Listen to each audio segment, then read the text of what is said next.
Good morning all of you. Welcome in PVC academy. आज की video के अंदर हम बात करेंगे class +1 chemistry chapter atomic structure. इससे पहले हमने बात की थी ऑर्बिटल के बारे में और उसके अंदर क्वांटम नंबर कैसे इलेक्ट्रॉन के बारे में पूरी इंफॉर्मेशन देते हैं उसके बारे में बात की थी। और आज के वीडियो में हम बात करेंगे सबसे पहले ऑर्बिटल। ऑर्बिटल का मीनिंग क्या था? जिसके अंदर इलेक्ट्रॉन को फाइंड करने की प्रोबेबिलिटी क्या थी? मैक्सिमम। इसके अलावा कल हमने इसकी बात की थी आइजन। इसको क्या बोलते थे हम? Wave function. Wave function. तो आज की वीडियो के अंदर हम बात करेंगे सबसे पहले रेडियल वेव फंक्शन। इसके अलावा बात करेंगे हम प्रोबेबिलिटी डेंसिटी। प्रोबेबिलिटी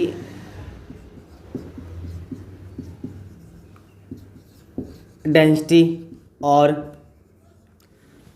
इसके साथ ही हम बात करेंगे रेडियल प्रोबेबिलिटी फंक्शन। तो सबसे पहले रेडियल वेव फंक्शन, इसको लिखते थे हम बाय आइजन। इसके अंदर हम 1s 2s और 2p की बात करेंगे। कल हमने क्वांटम नंबर के अंदर 1s 2s 2p लिखा था। तो सबसे पहले ग्राफ प्लॉट करेंगे फॉर 1s के लिए। तो ग्राफ होगा आइजन एंड डिस्टेंस। न्यूक्लियस से वो कितने डिस्टेंस पर होगा? कौन? इलेक्ट्रॉन। तो उसके ग्राफ की बात करेंगे। तो इसका ग्राफ कैसे बनेगा? इस तरह से। इसका मतलब न्यूक्लियस के पास इलेक्ट्रॉन को फाइंड करना क्या होगा? आसान होगा। इलेक्ट्रॉन की प्रोबेबिलिटी न्यूक्लियस के पास क्या होगी? ज़्यादा होगी। बात करें 2s की, तो 2s में जो ग्राफ बनेगा वो ग्राफ बनेगा इस तरह से। पहले डिक्रीज, फिर नेगेटिव, फिर मैक्सिमम नेगेटिव, फिर डिक्रीज। तो इसके अंदर ग्राफ इस तरह से बनेगा फॉर 2s। ग्राफ हम कैसे बनाएंगे? Only on the basis of the experiment. Electron कौन से पॉइंट पे हमें मैक्सिमम चांस होंगे मिलने के। 2p की बात करेंगे। तो 2p के अंदर ग्राफ कैसे बनेगा? इस तरह से। इसका मतलब कि न्यूक्लियस के पास 2p का इलेक्ट्रॉन फाइंड करना क्या होगा? इम्पॉसिबल। और सेंटर में क्या होगा? मैक्सिमम। फिर से क्या होगा? डिक्रीज। इसके बाद अगर हम बात करें प्रोबेबिलिटी डेंसिटी के बारे में, उससे पहले इस पॉइंट पे देखिए। इस पॉइंट पे जीरो वैल्यू, इसका मतलब इलेक्ट्रॉन को फाइंड करना जीरो। इलेक्ट्रॉन इस पॉइंट पे हमें मिलेगा ही नहीं। तो इस पॉइंट को हम क्या बोलेंगे? Simple node. सिंपल नोड ऐसा पॉइंट जिसके अंदर इलेक्ट्रॉन को फाइंड करने का चांस जीरो होगा। इसके अलावा क्या बोलेंगे इसको? Radial nodal surface. इसके बाद हम बात करेंगे प्रोबेबिलिटी डेंसिटी के बारे में। तो इसके लिए आपको क्या करना पड़ेगा? आइजन का स्केल। इसमें क्या था? पॉजिटिव और नेगेटिव का थोड़ा सा दिक्कत थी। इसके अंदर वो परेशानी खत्म होगी। पहले बनाएंगे हम 1s का ग्राफ। तो ग्राफ कैसे बनेगा? इसके बाद 2s की बात करें, 2s का ग्राफ कैसे बनेगा, पहले डिक्रीज फिर इंक्रीज मैक्सिमम फिर ऐसे, तो इस तरह से ग्राफ बनेगा 2s का। और इसके बाद 2p का ग्राफ बनेगा इस तरह से। तो इस पॉइंट को हम क्या बोलेंगे, नोड, सिंपल नोड बोलेंगे। और ग्राफ को हम क्या बोलेंगे, ग्राफ को नाम देंगे probability density graph, probability density graph. 2p के अंदर इलेक्ट्रॉन की जो मैक्सिमम डेंसिटी होगी सेंटर में होगी, और s की बात करें तो न्यूक्लियस के पास होगी। Density of electron is maximum. इसके बाद रेडियल प्रोबेबिलिटी फंक्शन, तो इसका जो फॉर्मूला होगा प्रोबेबिलिटी का, probability is equal to density into volume. Density क्या होती है, आइजन स्केयर इंटू dV, तो वॉल्यूम आपको निकालना पड़ेगा। तो देखिए कैसे निकालेंगे, न्यूक्लियस, ये डिस्टेंस कितना होगा r, इसके बाद थोड़ा सा डिस्टेंस और लेंगे डेल्टा r, तो आपको 2 स्फीयर दिखेंगे, एक लार्ज एक स्मॉल। तो वॉल्यूम निकालेंगे इन दोनों के बीच का, कितना वॉल्यूम होगा, तो बड़े वाले में से अंदर का वॉल्यूम कर देंगे माइनस। तो बड़े का वॉल्यूम 4/3 dV की बात करेंगे हम, 4/3 पाई r क्यूब, r कितना होगा हमारे पास, r प्लस dr का क्यूब। स्मॉल की बात करें 4/3 पाई r cube, a plus b का क्यूब, खोलिए, a cube b cube 3a² b plus 3ab square 4/3 pi r cube. इसके बाद 4/3 पाई r क्यूब, 4/3 पाई r क्यूब आपस में क्या होंगे, कट जाएंगे। इसके बाद आपके पास dr² और dr क्यूब, ये क्या होंगे, वेरी स्मॉल। तो इन दोनों को हम क्या कर देंगे, नेगलेक्ट, क्योंकि dr हमारे पास पहले से वेरी स्मॉल था, उसका स्केयर करेंगे, क्यूब करेंगे तो काफ़ी कम होगा, इसलिए मैंने क्या किया, नेगलेक्ट। इसको अंदर मल्टीप्लाई करेंगे 4 पाई इसके साथ r² dr, इस वैल्यू को पुट करेंगे यहाँ पर, तो आइजन स्केयर इंटू 4 पाई r² dr, इसे बोलेंगे प्रोबेबिलिटी।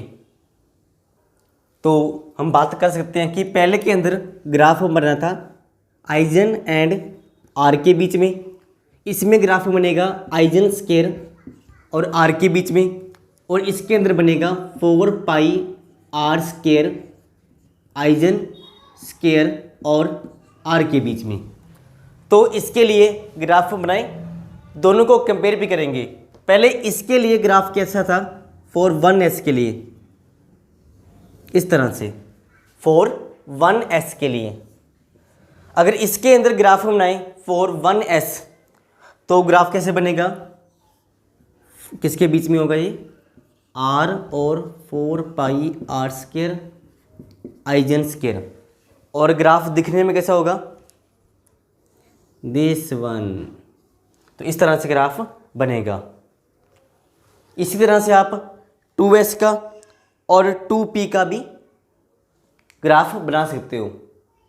अभी हमने बात की थी नोड के बारे में तो नंबर ऑफ नोड का फॉर्मूला क्या होगा, फॉर NS के लिए n-1, NP के लिए n-2, इसका ये क्या होगा फॉर्मूला होगा। इसी तरह से NSPD इसका होगा n-3, ऐसे चलता रहेगा।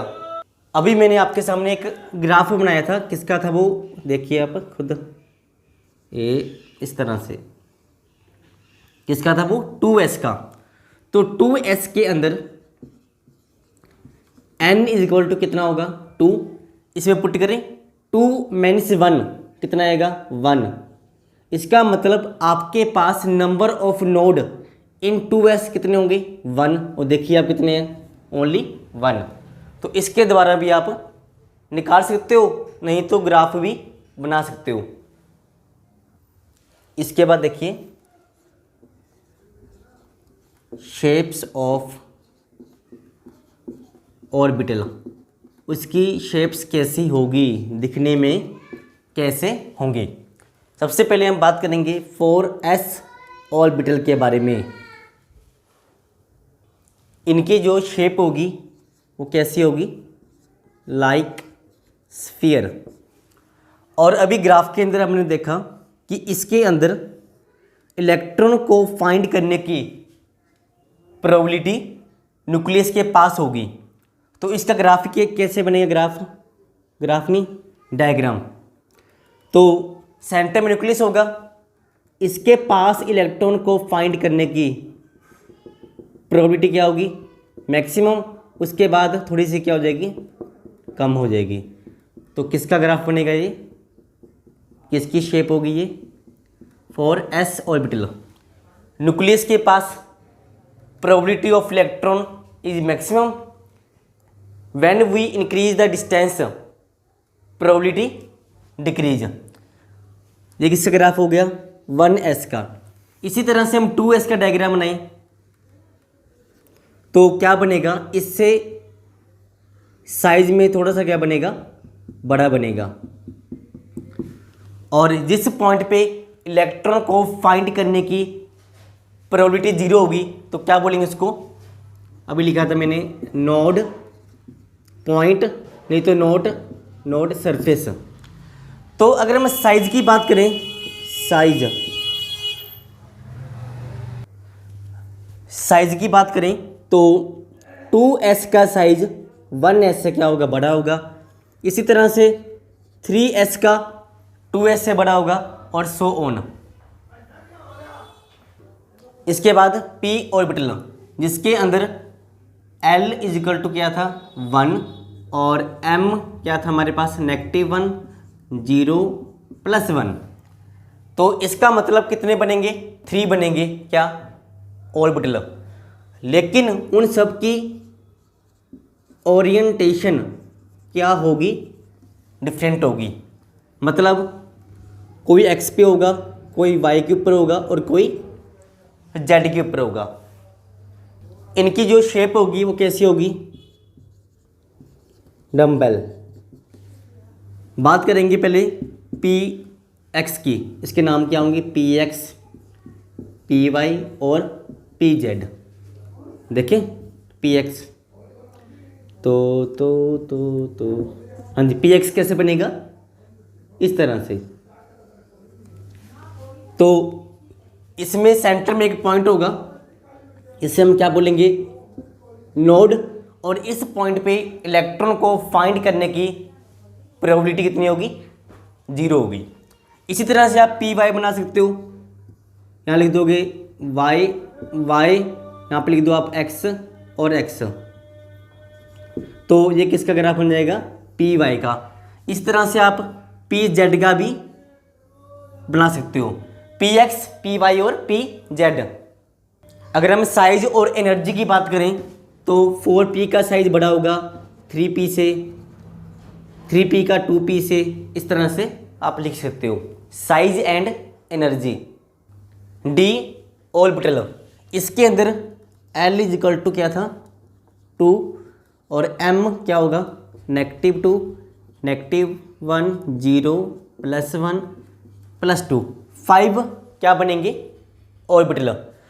इसके अंदर उनके नाम लिखे तो dxy, dyz, dzx और dx² - y² और dz²।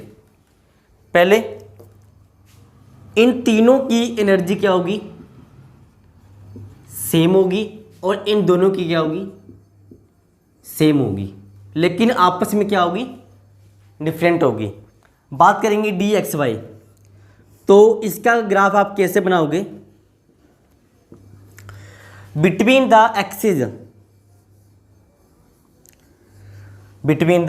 एक्सिस, एक्स और वाई के बीच में इसको फाइंड करने की प्रोबेबिलिटी क्या होगी, मैक्सिमम होगी। तो इसका ग्राफ भी किसके बीच में बनेगा, एक्स एंड वाई के बीच में। इसी तरह से वाई जेड का ग्राफ किसके बीच में बनेगा, between the Y and Z axis. और इसकी हम बात करें नंबर ऑफ नोड, तो फॉर्मूला की तरह क्या होगा, n-3। इसके बाद dz भी आप बना सकते हो अपने आप। बात करेंगे dx² - y² की, तो इसका जो बनेगा ऑर्बिटल वो बनेगा on the axis, not between the axis. अगर बिटवीन होगा तो क्या होगा वो dxy, अगर ऑन द एक्सिस होगा dx² - y²। फिर से देखिए, लाइन के ऊपर और दो लाइन के बीच में। इसके बाद dz², ये किसके ऊपर होगा, पहली बात तो z के ऊपर होगा, और इसके अलावा एक रिंग होगी।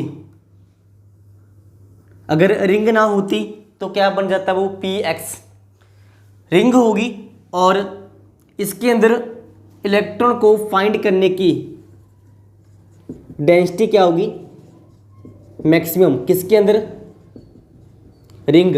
और रिंग जो होगी वो एक्स और वाई प्लेन पर होगी, एक्स एंड वाई प्लेन पर होगी, क्योंकि वाई पी होगा, ऐसे एक्स होगा, और रिंग किसके ऊपर है, एक्स और वाई के ऊपर है। इसके अलावा 1 2 3 4 इसके अंदर 2 डंबल होंगे, और इसके अंदर 1, एक डंबल होगा और एक रिंग। इसके बाद देखिए टॉपिक इलेक्ट्रॉनिक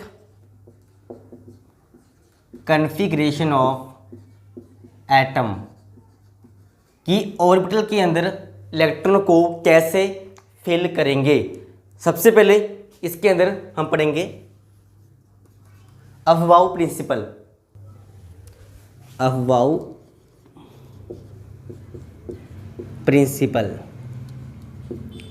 इस प्रिंसिपल के अकॉर्डिंग इलेक्ट्रॉन जो फिल होंगी वो कैसे होंगे, according to increasing energy, increasing energy. For example हम बात करें 2s और 2p, दोनों में से एनर्जी किसकी ज़्यादा होगी, 2p की, तो इसमें इलेक्ट्रॉन पहले फिल होगा और इसमें बाद में फिल होगा, according to increasing energy.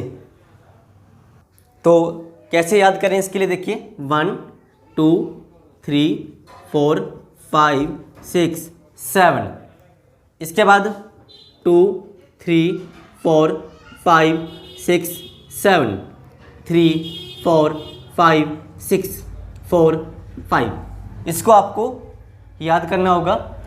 S P D F, 4 क्या थे orbital, S P D F। अगर हम बात करें ऑर्बिटल की तो S के अंदर कितने थे वो ऑर्बिटल 1, और P में 3, D में 5 और F में 7, सभी में 2-2 का डिफरेंस होगा। तो नंबर ऑफ ऑर्बिटल कैसे निकाले थे हमने, देखिए P is equal to, P के लिए जो L होगा कितना होगा वो 1, और -1 0 +1 कितने हो गए ये 3, डी के लिए 5 होंगे और एफ के लिए 7 होंगे ये। और एक ऑर्बिटल में मैक्सिमम 2 इलेक्ट्रॉन फिल होंगे। तो इसकी बात करें तो इसमें 2 इलेक्ट्रॉन होंगे, इसमें 6 होंगे, इसमें 10 होंगे और इसमें 14 होंगे। तो इलेक्ट्रॉनिक कन्फिग्रेशन कैसे लिखेंगे देखिए। सबसे पहले वर्टिकल कौन आया पहले 1, किसका वो एस का, और 2 1s 2। इसके बाद कौन आएगा 2 फिर से किसका वो 2s 2। इसके बाद 2p का 2p कितने इलेक्ट्रॉन होंगे 6 3s2। इसके बाद 3p6 3p6 4s2। इसके बाद 3d कितना होगा 10। तो इस तरह से आप लिख सकते हो अकॉर्डिंग टू इंक्रीजिंग एनर्जी। किसने बताया था वो अबाउ प्रिंसिपल ने। Number 2 poly exclusion principle. इस प्रिंसिपल के अकॉर्डिंग क्या था कि ऑर्बिटल के अंदर मैक्सिमम 2 इलेक्ट्रॉन होंगे और कैसे होंगे वो अपोजिट स्पिन। एक की स्पिन मान लो कौन सी है क्लॉकवाइज, तो दूसरे की कौन सी होगी एंटी क्लॉकवाइज। उसके बाद देखिए number 3 principle Hertz rule of maximum multiplicity. इसके अकॉर्डिंग क्या था कि इलेक्ट्रॉन को पेयर के अंदर तब शुरू करेंगे जब सभी को 1 इलेक्ट्रॉन मिल जाएगा। एग्जांपल देखिए नाइट्रोजन, इसका एटॉमिक नंबर 7। इसके अलावा कोई और एग्जांपल लेते हैं फ्लोरीन, एटॉमिक नंबर 9। तो देखिए सबसे पहले 1s2 आएगा, उसके बाद 2s2, उसके बाद 2p5 2 4 और 5 9। हम 9 पूरे करेंगे क्योंकि फ्लोरीन का एटॉमिक नंबर कितना था 9। इसके बाद देखिए 1s के अंदर कितने ऑर्बिटल होंगे 1, s में 1 होते हैं और p में 3। और एक बॉक्स में मैक्सिमम 2 इलेक्ट्रॉन होंगे। दोनों की स्पिन कैसी होगी अपोजिट। तो इस प्रिंसिपल के अकॉर्डिंग क्या था इसके अंदर हम फिल करेंगे 5 इलेक्ट्रॉन। ऐसा नहीं कि पहले हम ऐसे करेंगे, नहीं, पहले हम करेंगे सभी को एक एक इलेक्ट्रॉन देंगे। उसके बाद एक्स्ट्रा इलेक्ट्रॉन को आप बाद में फिल करोगे। पेयर बाद में शुरू होगे जब सभी को 1 इलेक्ट्रॉन मिल जाएगा जिनकी एनर्जी सेम होगी। एक और देखिए डी ऑर्बिटल कितने होंगे बॉक्स 5। मान लीजिए आपने इसके अंदर 4 इलेक्ट्रॉन फिल करने हैं 1 2 3 4। ऐसे करोगे तो क्या होगा गलत होगा। तो कैसे करोगे आप सभी को पहले 1 इलेक्ट्रॉन दोगे,